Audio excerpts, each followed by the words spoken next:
Ladies and gentlemen, may I have your attention, please? The show starts in 3, 2, 1, go.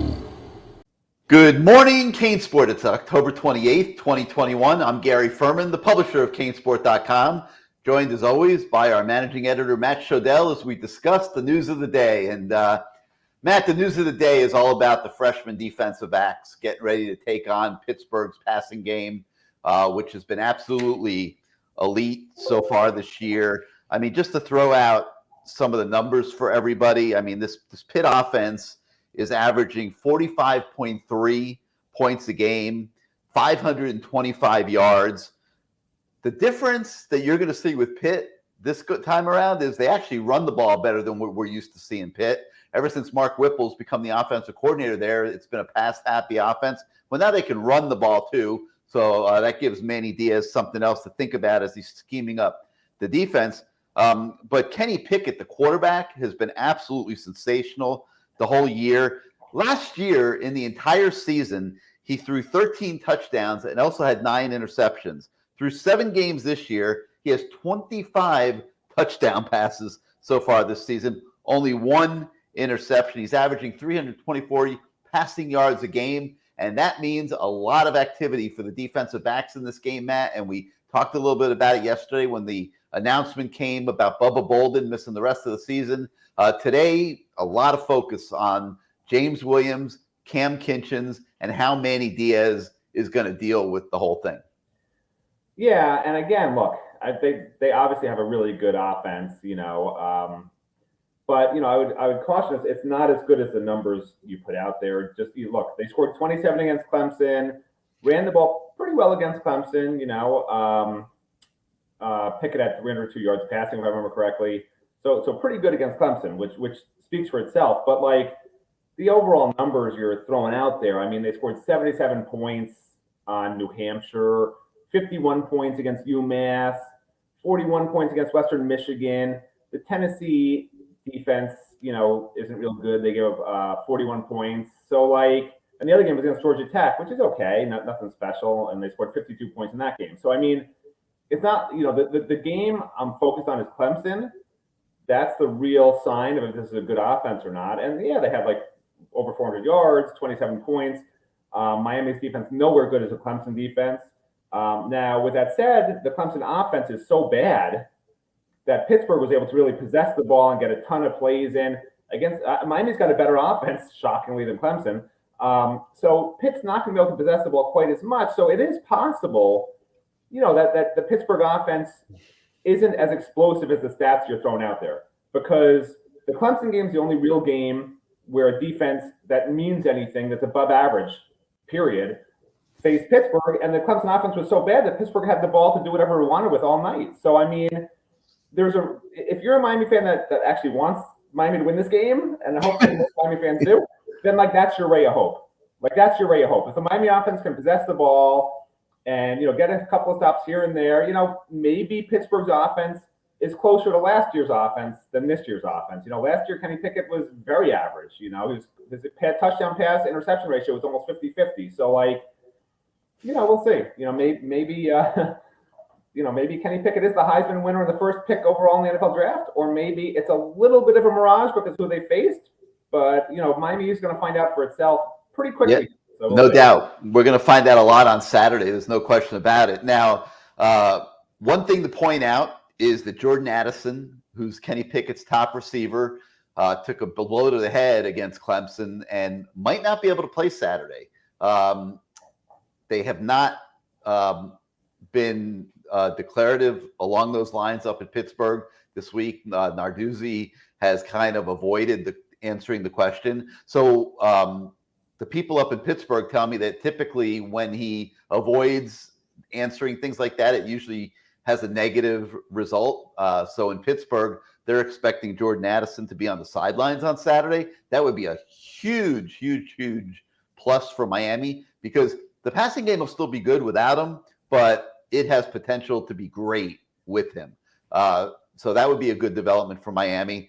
They also have a running back. One of their running backs is banged up. Also took a blow to the head in Israel Abanikanda. So they could be a little shorthanded on Saturday on the offensive side of the ball, which would be a huge plus for Miami, and I think would put Pitt on upset alert. Quite frankly, I know that's not what some people want to hear, but I personally think Miami has a reasonable chance to win this game. I really do, and we'll see what happens there. Now, on the flip side, I think what we got to point out is they're very good at spreading the ball around to their backs, their tight ends, and different receivers. And Miami has shown susceptibility to turning receivers loose, busting coverages. We already know the linebackers are very challenged in coverage.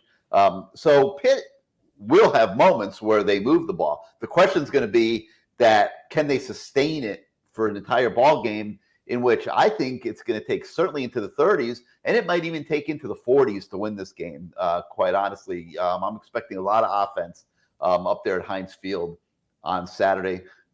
We'll see if I'm right in that regard. So anyway, so like I said, we've got Manny Diaz, Cam Kinchens, and James Williams all talking about the game on Saturday on the website this morning. Enjoy those stories. Obviously, that's the topic of the week. How are the freshmen DBs going to hold up? All right. Other stories on the website this morning. In addition, Manny Diaz also seemed to indicate that Gervin Hall will return to the field on Saturday with Bubba Bolden out. Gervin Hall will probably be the third safety to come in. They might use him again in a nickel situation. We'll see what happens. He'll have different options if the Corey Couch makes it back, fully healthy, and so a lot of different things going on there from Miami. A lot of different options in the secondary for Manny, but he spoke a little bit about that. We also have a story this morning with Jalen Knighton, and Matt, Miami's going to need to score in this game, and I think we have seen that if they're going to score, that Jalen Knighton is going to be quite a bit in the middle of the action. I mean, didn't you read on the message boards? Narduzzi's going to let Miami win. So, they're going to set Jalen Knighton free the whole I know, game. that's like so hysterical. Listen, Jalen Knighton is the key to this game. The wild card being if it rains a lot to the point where the field is a little unmanageable. And in those situations, you need to power back to run between the tackles, because the outside runs, they get mucky, and you lose your speed edge on a wet, mucky field. So if that happens, I'll be very curious to see if Rhett Lashley goes more to the Cody Brown thing and, just trying to pound it up the middle or not. But if that happens, it would be a huge disadvantage for Miami. If that field's a mess come Saturday because of rain, it'll take Jalen Knighton, his effectiveness will to some extent be negated, which will be a big blow for Miami. But if that's not the case, to me, he's the key to the game, because you can see he's going to affect that Pittsburgh defense a lot. They're going to be keeping an eye on him constantly. So even if he doesn't put up big yards, he's opening things up for other people. Fans may not realize that watching the game, Jalen Knighton's not doing well. He started last game, first four rushes went for 8 yards, but then he exploded. And during that time where he had 4 rushes for 8 yards, other guys were getting wide open downfield. The linebackers, the safeties, the defensive ends, they have to keep an eye on Jalen Knighton, and it slows them down. It slows down their thought process. And when Cam Harris was on the field, nobody was worried about him going out on routes and exploding past guys with a single move, and he's gone. So this is a much, much different feel. And I know somebody asked on our, what's it called, CaneSport Live? Is that what we called it? I don't know. Yeah, okay. So we did some weird live thing, which we don't do that often. But, if you go back and watch it, I don't recommend anybody go back and watch it, by the way, but if you do. Last night, that show Tuesday night was phenomenal. We had a lot of good. Go back and watch it. Yeah, there were a lot of good callers, a lot of good conversation Tuesday night. No, okay, not CaneSport Live. Sorry, not CaneSport Live. CaneSport Right Now. That's what I meant. CaneSport Right Now. If you go back and look at CaneSport Right Now, that's what I was talking about, which is a little bit weird because, some of these fans were asking weird questions. But one of the questions was isn't it great that Cam Harris is hurt? That's basically what the question was.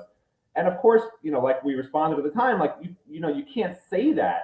But let's face it, if Cam Harris was healthy, he'd be in a 50-50 split with Jalen Knighton, which would be a huge disservice to this offense. You saw, without Jalen Knighton playing 95% of the snaps last game, I don't think Miami wins that game. I agree with you. And the Cam Harris injury forced Rhett Lashley and Manny Diaz to do that. They don't want to do that. They don't want to play these guys, And maybe Bubba Bolden's injury, the same thing. Like Bubba Bolden would have played 80% of the snaps with half a shoulder. Like he just would have, because they know he knows what he's doing, and they would have put him out there for 85% of the snaps, not being able to make a tackle. And like it's mind-boggling to me. Like coaches overthink this stuff. They want to play guys who know what they're doing. Or underthink it. Underthink it, okay. Whatever you want to call it. It's like crazy to me. Like they're better off with James Williams and Cam Kinchins not knowing what they're doing and going full speed and being able to tackle guys. We'll find out if you're right on that on Saturday. There's no doubt we're right, because I'm not convinced. I'm not as convinced as you are of that. We're going to find out Saturday, because they're going to test them. They will test those guys. They will be motioning receivers all over the place. They're going to make them think. They will do everything they can do to confuse those two kids. And if they hold up, then you're absolutely right. They are better off. It's not a right or wrong. If a safety can't tackle, which Bubba Bolden couldn't. Bubba Bolden was one of the worst performing players on defense for 3 straight games. So, like, how much worse can you be? I mean, these guys at least can run and tackle. Like, I hate to, Bubba was hurt. Cam is hurt. Like, you feel bad for those guys. But, like, on the flip side, like, it's forced Miami to play these guys who actually are healthy and able to move a little bit better. And, like, I think it actually helps Miami. You can't really say that an injury is ever going to help Miami. You feel bad for the kids, obviously. But, like, just the way Manny Diaz is doing this stuff with rotating 5 tackles and rotating 5 ends and rotating 6 linebackers and rotating 4 safeties, like, no, these injuries have forced him to play guys that seem to get in a groove and make enough plays. And I think that, to me, if Miami upsets Pitt, it's going to be because Manny Diaz was forced to play some really good guys a lot more reps than he wants to. We've talked about this before. You agreed with me. We 100% agree with you. Like, James Williams should play a whole game. Cam Kinchins should play. Those have been the 2 best safeties. Well, we're going to find that out on Saturday. I don't either agree or disagree with you. I understand the issues with playing. I mean, you're talking about playing 2 true freshmen at safety against a team that will pass and pass and pass. That's asking so much. Agree or disagree? Isn't this show about taking a stance? We can do whatever the heck we want on this show. But I'm just saying that, like, on face value in football, you talk about putting 2 freshman safeties out on the field against a passing offense, a good passing offense against one of the better quarterbacks in the country.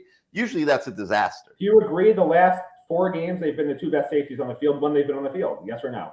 When they've been on the field, the Cam Kinchins has actually graded very, very well. Yeah. And James has been pretty good. Yeah, I agree. So, I mean, like, I'll go with that. Mathematics doesn't lie. I can lie. You can lie. Math doesn't lie. And the math says they're the 2 best safeties. I'll put them out there against Pittsburgh. I'm happy to do it. Could they screw up? Sure. But I'm going to at least say that's what I think they should do. All right, well, we're going to find out on Kinchins and Williams on Saturday, and that'll be one of the exciting elements of the game. And I'm certainly looking forward to seeing how that plays out. Totally agree with you on this subject of substitution. And listen, this Miami roster is nowhere near as deep as Miami fans would like to think it is. We've talked about it. It's very hard to identify elite impact players on this team right now. We're seeing some young kids who might develop into that later in their careers as they move forward. But right now, sitting here today, there's a definite lack of elite impact players on this team. It's certainly not so deep that they need to substitute the way they do and as freely as they do. And I don't know why they do it. I mean, I don't know if they're just trying to keep everybody. I know why they do it. They're trying to keep people fresh and keep people happy. Well, forget fresh. Forget happy. Yeah, happy. Keep people happy. But listen, here's the problem. Like, this is what, again, like, like, you can't see on my little screen because you don't blow me up big enough. Just make it me next time. I can't even do a head blowing up on this. But here's what's like crazy to me. Anybody who's coached any level of sports, and I've coached not at a high level, a very low level, but I've coached sports. And when a kid isn't playing much in a game and he gets a chance to play, he tries to do too much because here's my 1 series. I'm not playing again for another 4 series. I'm going to frickin', do my thing. They don't play within the defense. They're trying to freelance and make a big play and make a big hit and make it their impact. Like, that's their chance. Like, it's a mental problem that kids have. And it's not just at Miami, it's anywhere. When you are rotating players, like they're trying to do too much in their limited amount of reps. Whereas if they know I'm playing 80% of the snaps, like they're going to play within the scheme. They're going to get in a groove. They're going to know their opponent, every time, sort of what moves work, what doesn't, experiment, whatever. And like, I hate, like you said, I hate the rotation. I get it. He wants to keep everyone happy. It's ridiculous. Like there's just so many reasons not to do it. Yeah, way too many guys just out there playing, and like I think the running back situation is a perfect example of that. Like this offense is much better with Jalen Knighton on the football field than it was early in the year. And I like him available early in the year in Miami. I understand. Yeah. But I know he wasn't. He did, whatever he did was very, very damaging to this team because they are a much better offensive team with Jalen Knighton out there. And they played the first 4 games without him. And I think that impacted Michigan State. I think it impacted Appalachian State, those games for sure. And, it's a shame it happened, but it did. Certainly not making excuses for Manny. It's not like they didn't have other running backs. But to me, Jalen Knighton is the most explosive, and he makes this offense better because of the things that he can do in the open field. So, and you could, extend that to other areas to me, especially on the defensive side of the ball. Way too much rotation on the defensive side of the ball. And I think it reduces their effectiveness. I think guys don't really get into a flow in the game. They're in, they're out. They make a play, they're not in the next play. It's just it's a little bit too much musical chairs on the defensive side of the ball. I think it weakens Manny Diaz's position on the football field. I think it contributes to losing sometimes, and ultimately, it will be one of the reasons if you're sitting back and saying, "Why did Manny Diaz get fired?" All right, so also today, if you missed last night's Lamar Thomas show, you can see the podcast on the website. Great show with Charleston Rambo and Bernard Tiger Clark and Kenny Kelly. And the infamous Father Leo was also on the show. So make sure you check out the podcast if you didn't see the show live last night. Also today, we have our Mike Harley blog. And Harley's awesome. It's like he's so funny. And especially I got a kick out of his discussion on Tyler Van Dyke's prognostications and how the offensive players and the receivers felt like they really needed to step up for Tyler and have his back after he, stepped out last week against NC State and talked about scoring 60 or 70 points. So make sure you check out Mike Harley's blog this morning. Now, on to recruiting. We got a couple recruiting stories on the website. A 3-star offensive lineman by the name of Matthew McCoy has been talking to Garen Justice. He has set up an official visit to Miami for December the 3rd.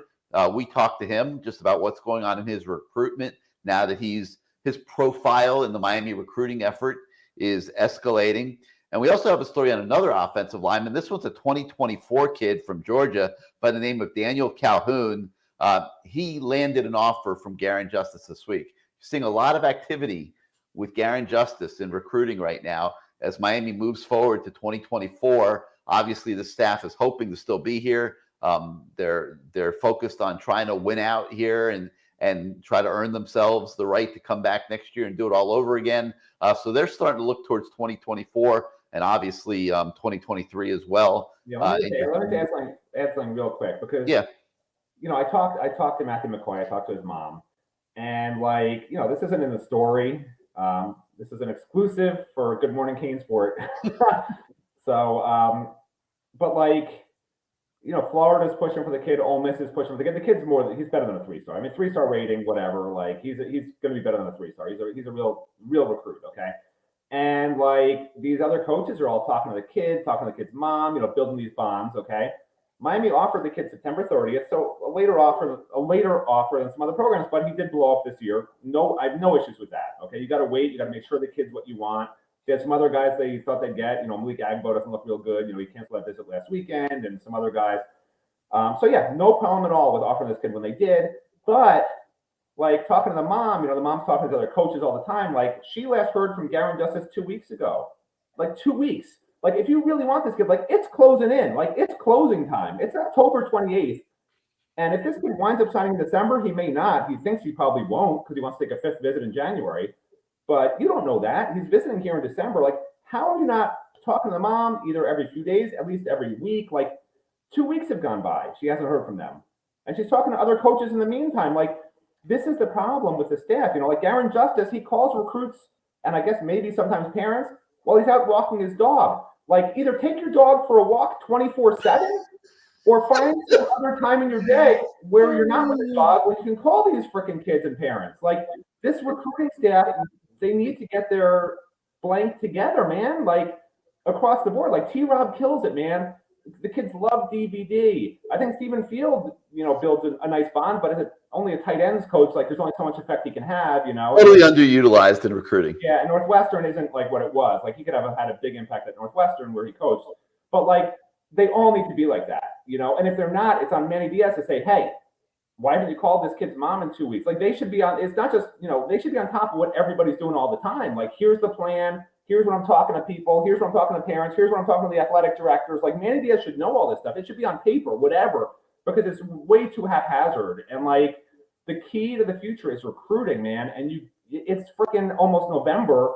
You got 6 weeks just to kill yourself, Like, if your dog doesn't go for a walk and pees in the living room, okay. Your dog peed in the living room, but you just got an offensive lineman. Which one's more important? Like, I'll take the pee on the floor, I don't mind. Oh my goodness! All right, pee on the floor at Garen Justice's house. Just get these offensive linemen in the boat. Recruiting at that position not going so great. Got to pick it up and find some dudes that can help Miami at the line of scrimmage. All right, and also basketball season rapidly approaching, and we've done a lot of interviews with some of the different players. Today we bring you our interview with Isaiah Wong, and I urge everybody, get behind this basketball team. I think I've said it before on this show. This is going to be an exciting team this year. I know Miami fans have gotten into a little bit of a lull with basketball because of everything that went on with the FBI investigation that kind of derailed the program a little bit and stuff. But I can tell you that this program's coming back. They should be much better this year. Without question, they're going to be a high-scoring team, up and down the floor, very entertaining. And Isaiah Wong is a kid that right now is being looked at as a preseason all-ACC selection, and a kid that the NBA scouts have been coming to practice to watch. And so we talked in detail with him about the upcoming season and his expectations. I think you'll enjoy that interview on the website today as well. So that's going to do it for Good Morning CaneSport today. For Matt Shodell, I'm Gary Ferman. We thank you for joining us once again, and we'll see you tomorrow, everybody.